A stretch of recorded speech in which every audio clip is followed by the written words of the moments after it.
Today's gospel that the church gives us is this very famous passage from the road to Emmaus. These two disciples are making their way on Easter Sunday to Emmaus, and they have this conversation with Jesus, although they don't recognize him. And I always sort of give these two disciples a hard time, right? I always sort of maybe am in a little disbelief. And why is this? I sort of, at first reading, I sort of feel like they might be covering themselves, right? So they're conversing with Jesus, but they don't recognize him.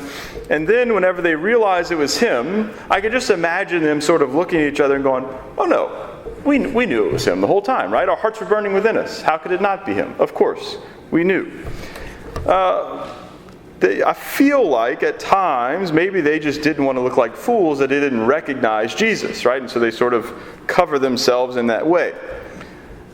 But this might be the first time ever that I could be wrong, right? And I think that I should maybe give these two disciples a little bit more credit. Now, why is my mind changed? Why is my initial impression perhaps wrong? Well, the first reason is that the disciples invited this stranger, who just happened to join them as they were walking, to stay with them. Right now, imagine walking along the road and this stranger coming upon you, and even if he tells you some interesting things, would you invite him to stay with you? I don't know that I would, right? I was taught not to talk to strangers, right? And so I probably wouldn't allow him to come and stay with me. But the disciples did. And they didn't just say, if you want, I guess you can stay with us. But the scriptures tell us that they urged him, stay with us. Right? More than an invitation, but almost a demand. And so something that he was saying as they walked along the way, and as he opened up the scriptures to them, made them want him to stay with them, right? To urge him to stay with us. The second reason why perhaps I should give these two disciples a bit more credit is because at the beginning of the passage, Luke writes that as they were going, Jesus himself drew near and walked with them, but their eyes were prevented from recognizing him. Now, I didn't recognize this or notice this or think about this until I read through this passage this week, and yesterday I noticed this, that it's a very strange way to write this, right? That their eyes were prevented from recognizing him.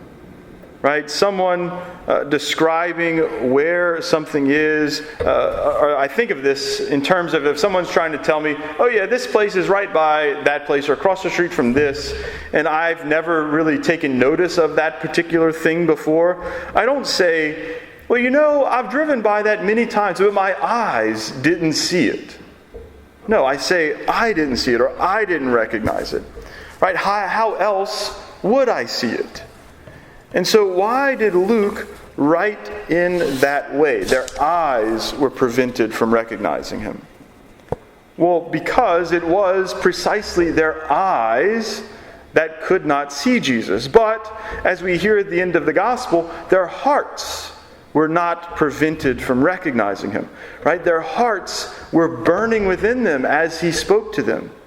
And so they did recognize him in a different way than they had been used to, right? They used to see him. They used to walk with him and know that he was there because of the sight of their eyes.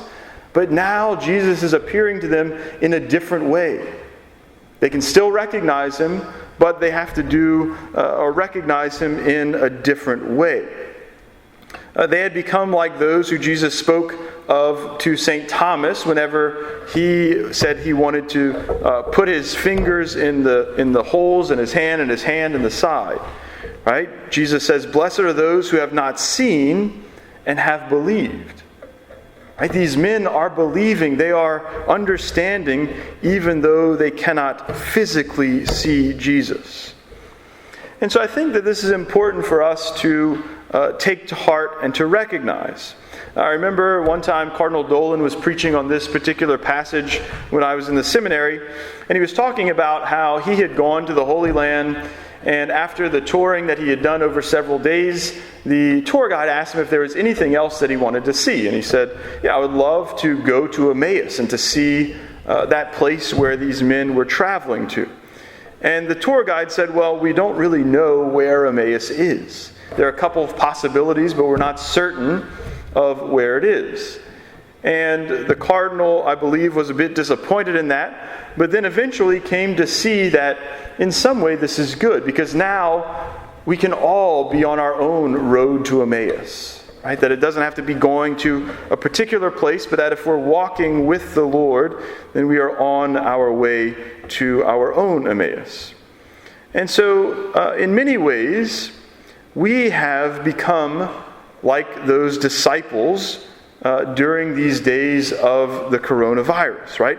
Our eyes are prevented from seeing Jesus.